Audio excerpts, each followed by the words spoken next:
obviously your affiliation with Sting has been a big part of your career.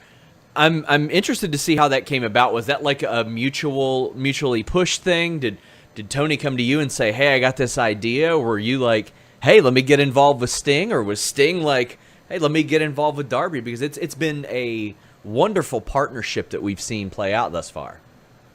Yeah, it happened really organically. I don't think anything was like planned. Like when he made his debut, it was never planned for him to be teamed with Darby. It kind of just started happening naturally, and he was like a fan of like what I do in the ring and outside the ring. He's like, you're a very creative individual, and one day people will be working for you. And I was like, I don't know, man.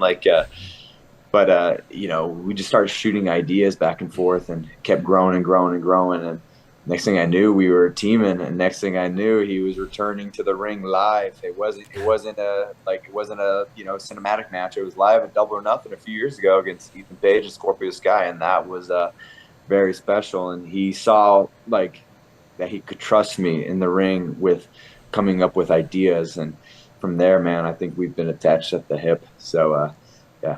I mean, at this point, you guys have probably got to qualify for a tag title shot at some point, right? I mean, you guys think you're undefeated as a team?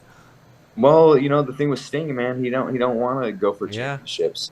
He like that's never been a goal of his. He never wanted to, fight for the championship, and I can respect that. Sure. I'm not gonna. So it's just like he's like, give somebody the opportunity to do it, that it can elevate their career. So, he don't need to get his career more elevated. He just yeah. Fair We'll point. see, man. Maybe he'll change his mind. Maybe he'll be like, yo, FTR, what's up? Fair So. point.